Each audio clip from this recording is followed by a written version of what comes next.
Hi, in this video I'm gonna be showing you how I converted the model of a skating helmet to a prop for DAZ Studio. As so often, the journey starts with getting a nice model. I check for the usual things, number of vertices, UV mapping, have a look on the images, especially the mesh topology if provided. This one looks reasonably good, but it's a bit on the pricey side. Usually you wait for a sale and only buy if you get a decent discount. I can import the model into DAZ Studio right away and use it like it is, but there are a few problems, one of which is the inner padding. Normally those helmets have some foam and or a mesh on the inside which serves as a cushion. This one doesn't have that. Do I really need it? From the outside view it's barely visible anyways. In a potential render, the space between the wearer's head and the helmet shell would be very dark and indistinguishable. But on the other hand, in the real world, a helmet like this would be no tight fit but much bigger, just because of that very padding. So yeah, it would look more like this, and now I do see the inner side. I still would not be too concerned if it was not for the vent openings which appear to be solidly closed here, but since I plan to make them out of a mesh or a grate, the sunlight will shine in and light up the inner side. In that case, you immediately would get the impression that the helmet is oddly hovering over the figure's head. And of course there is the straps poking through the ear, as well as being rigid. Finally, the overall resolution of the mesh is somewhat low for a prop intended to be for close-ups. So let's fire up Blender and create the nice padding, shall we? My plan is to copy the outer shell and create the padding by scaling and solidifying it. I'm going for the outer shell because it has the vent openings which should be also part of the padding, otherwise in the real world no airflow would happen. After having selected everything I want to copy, I go to Mesh and select Duplicate or use the shortcut Shift D. I don't want the duplicate to stick to my cursor waiting for being dropped, so I press Escape and it jumps back to the original position. The helmet is still one single mesh. For easier handling, I separate the newly created mesh into its own object by pressing the P key. I select the new one and name it just for better orientation. I select a random face and all linked faces with Shift L, which is basically the entire padding's mesh. With the S key, my mouse movements will scale the selected mesh until I let go with a click. For now I scaled it slightly bigger so that the structure beneath doesn't get in the way. I select all the vents and expand the selection to my liking with Ctrl+. I hit delete, and when Blender asks me what to delete, I say faces, and now I have holes. And you see that the holes of my padding are aligned with the vent openings of the shell beneath. It's also clearly visible that this is only a thin sheet, whereas I need a solid, but no worries, for such cases Blender offers the Solidify modifier, which I add in object mode. Here I have to mention that I use an add-on called HardOps, which simplifies such operations, but you certainly can do it also with vanilla Blender. I'm simply moving my mouse and the modifier adjusts the padding's volume. Modifiers are non-destructive, so I don't have to worry about ruining something. This comes in very handy because I forgot one vent opening to delete, and I'm glad I still can remove it at this point. Previously I had hidden the helmet object, now I unhide it to be able to get the right scaling for the padding. All the time the modifier had been active, and I can still change its parameters, for instance the thickness of the padding. When it's about time to apply the modifier, I check if the normals are generated correctly by checking face orientation in the overlay menu. Blue means we are looking on to the outer surface, so everything okay here. I apply the modifier and Blender generates the real mesh. From now on, the only way back is the undo function. Because a foam would not have sharp edges like my object got after applying the Solidify modifier, I have to add a bevel to soften the edges. I'm in edge mode and select the edges I want to bevel. For convenience, I again use HardOps for that. I switch to the object mode to see what the modifier would do with my mesh. And like it is with all modifiers, I can adjust the bevel's parameters until I decide to apply it.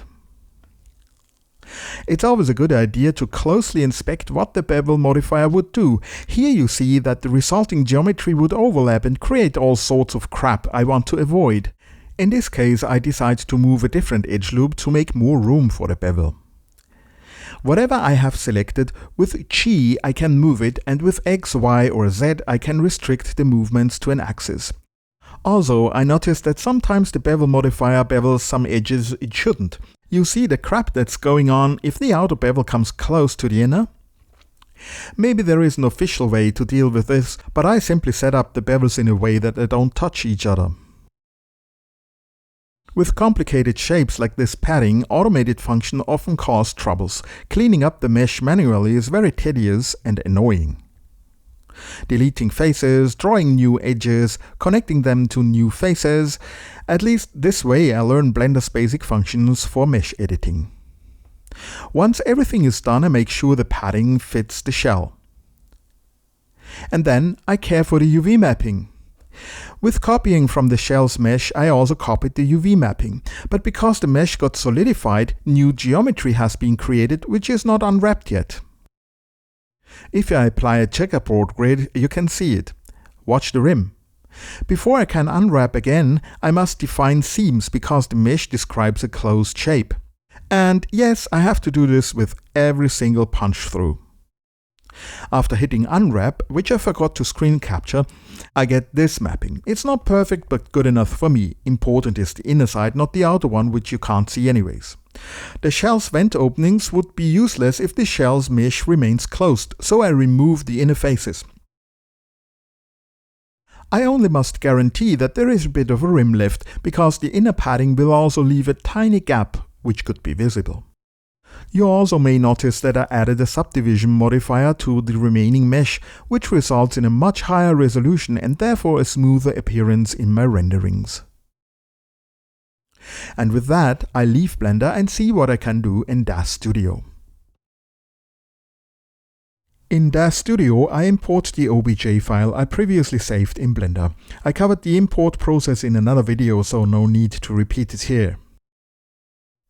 I make sure everything survived the transfer and start creating separate surfaces for the application of different materials.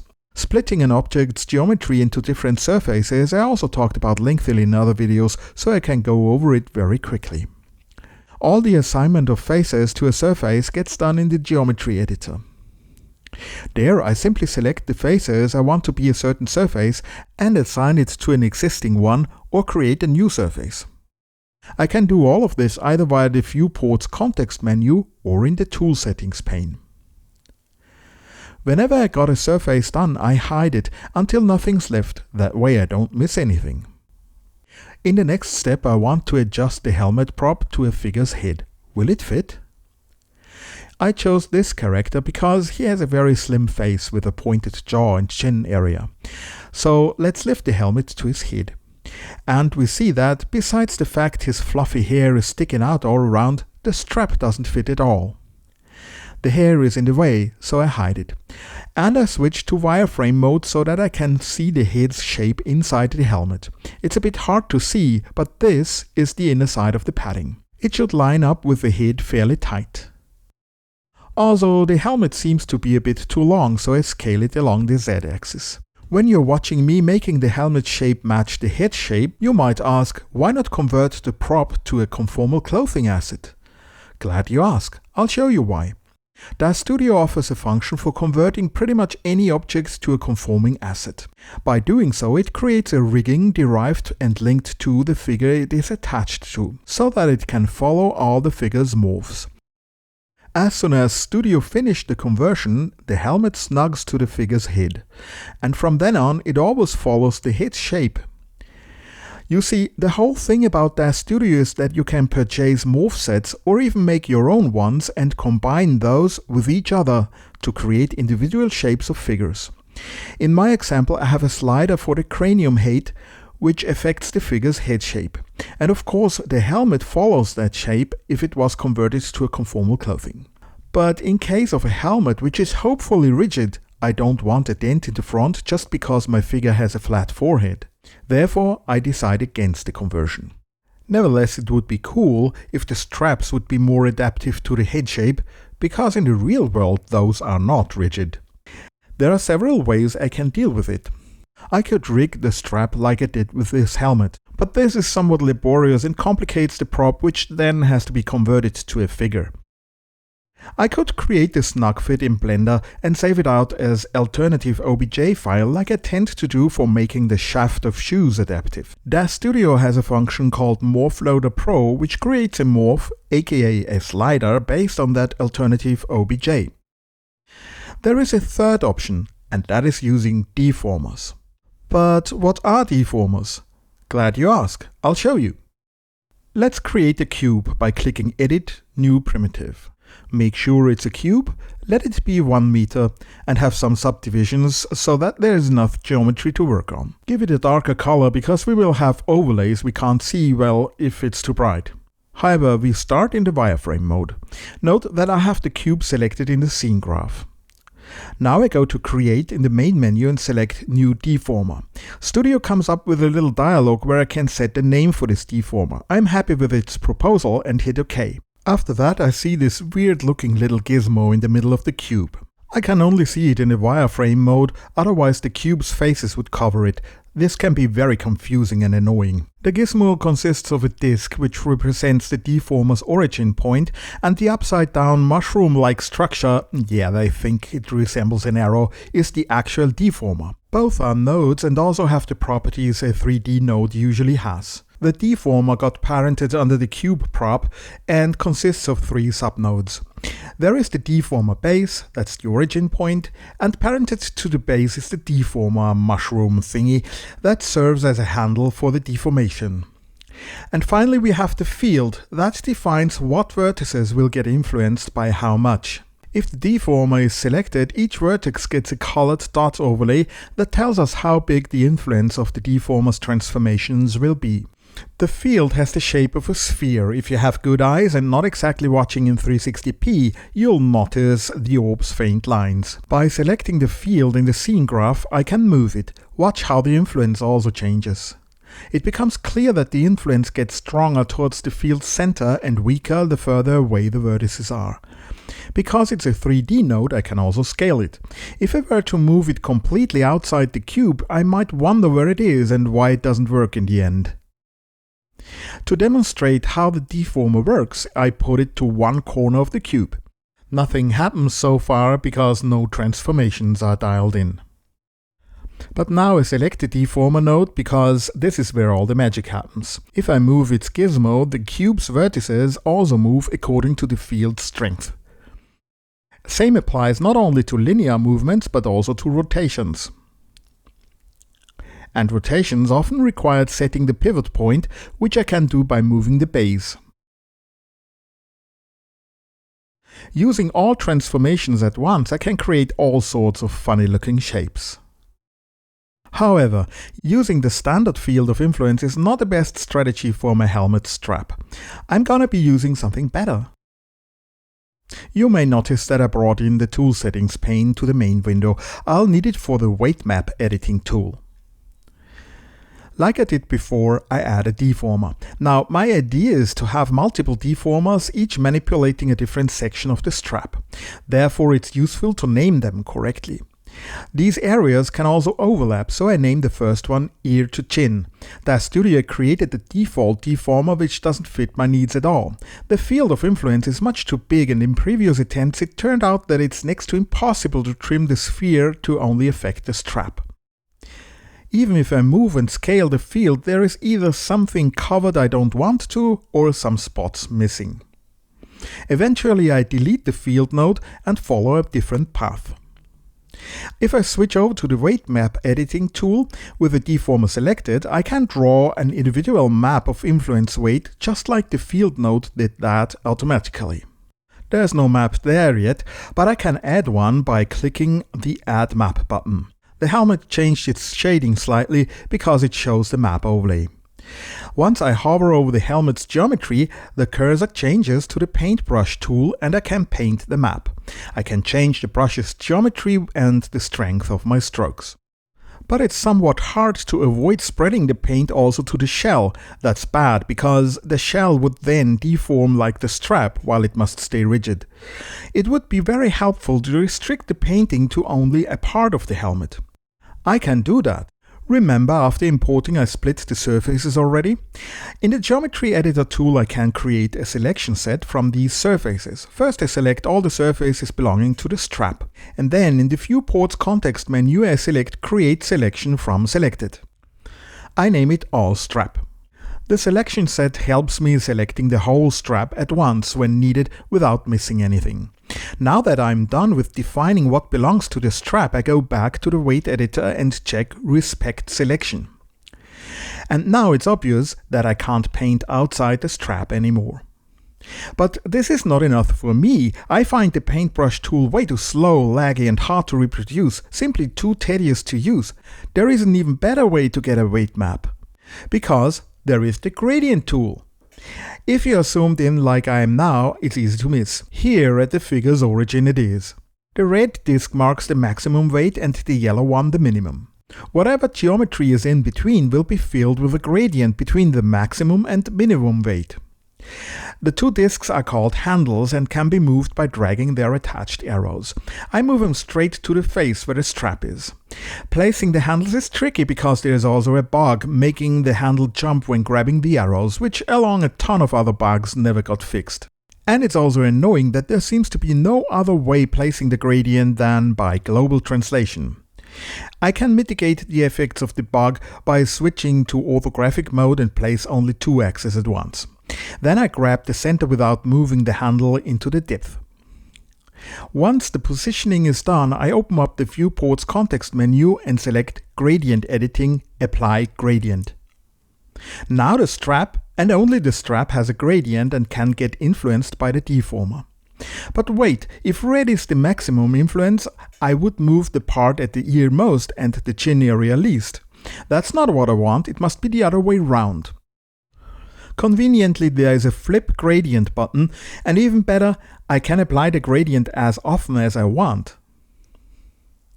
Now it's time to try out the deformer, for instance by manipulating the scaling factors.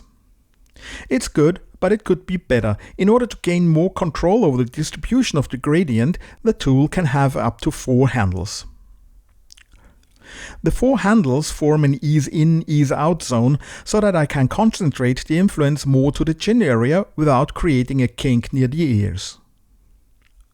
After trying out the new distribution of influence, I declare the first deformer finished and go on making a second one. Like before, I add a deformer, name it chin in this case, and delete the field of influence. Then I add the weight map, set up the gradient tool, and when I think I'm ready for it, I apply the gradient.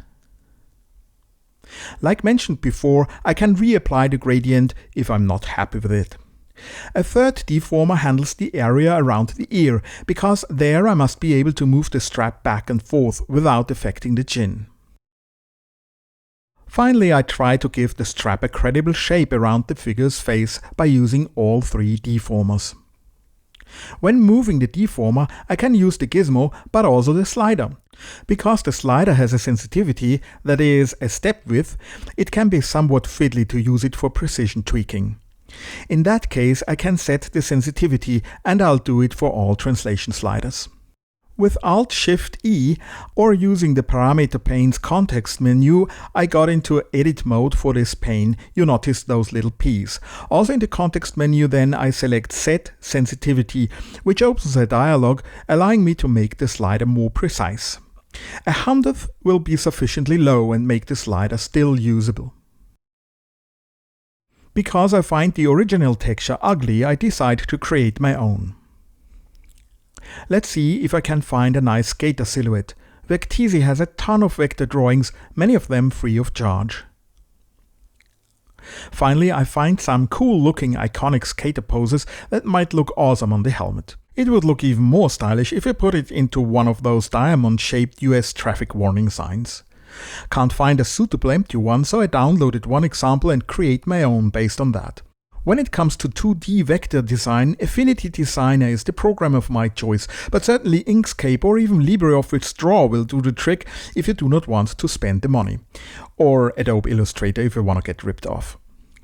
I create a new document, size doesn't matter, set a transparent background, and I'm ready to import the example sign. I drag it in, it's way too big so I resize it.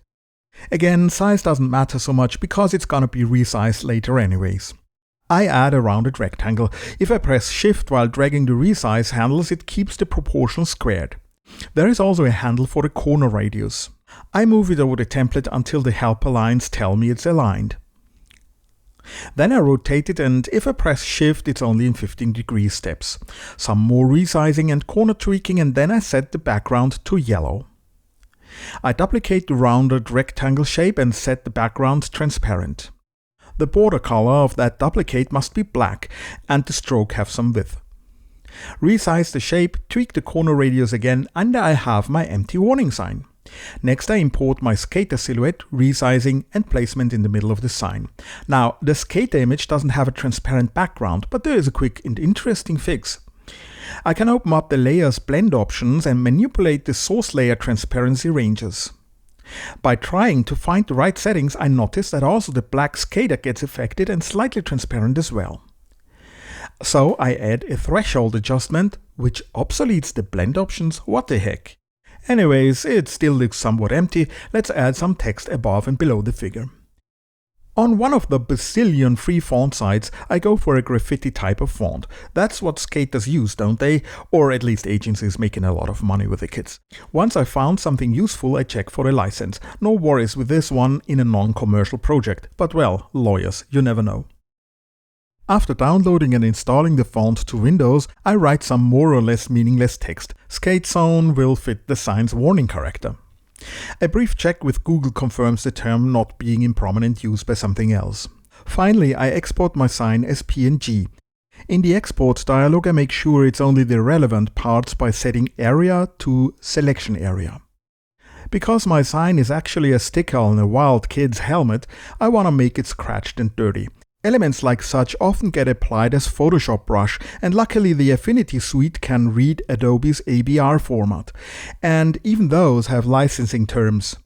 This time I use Affinity Photo, and I've already sprayed some dirt to the sign using one of the built-in brushes. I stored the downloaded ABR files in my resources folder, and in Affinity Photo sidebar I select the brushes tab and use the context menu to import the brush. After a successful import, the brush shows up in the category defined by the file and I can use it. Stickers often have different layers, and you see them if they get shared off. So it takes some experimentation to get something like this. To get a proper image map for the UV unwrapped helmet, I use Armor Paint. I create a new paint layer for the shell's background color and try to find a slightly beige tint. Then I load the skater sticker I previously designed. Create a new material with that sticker as image map. Since my sticker image has a transparent background, I also must connect the alpha channel to opacity. With the new material selected, I create a decal layer I apply only to the shell. Then I place the sticker decal, which is a rather fiddly process, but at least the layer is non-destructive and I can change the position and scale anytime. Finally, I import and place a second sticker and some more cracks. The scratches on the shell are not just black like the images I created in Affinity Photo, so I experiment with the material settings to create the effect that only the top layer of the shell's paint is scratched. Finally, I get this image map, which I export to the helmet's texture folder. In DAZ Studio, I applied a newly created map to the shell's base color property. Some other maps the model came with I leave unchanged. The gloss map goes to glossy layered weight, roughness goes to glossy roughness. And the normal map goes of course to the Uber shader's normal parameter. To the other surfaces, the strap, vent openings, screen, etc. I assign just generic shaders like a metal mesh or a colored styrofoam and so on. Finally, I check it with my demo figure. Getting the hair tamed though is one of those things and probably worth an extra video. But look how happy he is with that helmet.